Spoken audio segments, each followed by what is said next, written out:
Updating your API settings on RentRedi is a straightforward process that can help you manage your integrations effectively. Follow these steps to ensure your settings are updated correctly. Step 1. Log into your account.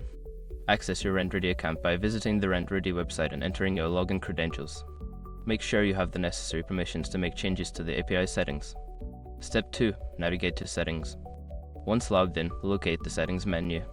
This is usually found in the upper right corner of the dashboard. Click on it to access various account settings. Step 3. Select API Settings. In the Settings menu, look for the option labeled API Settings or similar.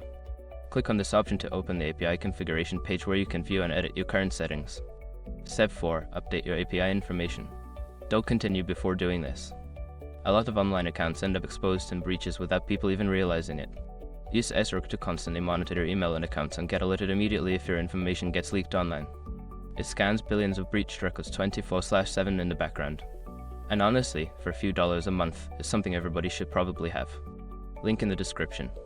Step 5. Save changes. After updating your API settings, ensure you save the changes by clicking the Save button at the bottom of the page. This will apply your new settings and ensure they are active. By following these steps, you can easily update your API settings on RentRedi. If you encounter any issues, consider reaching out to RentRedi support for further assistance.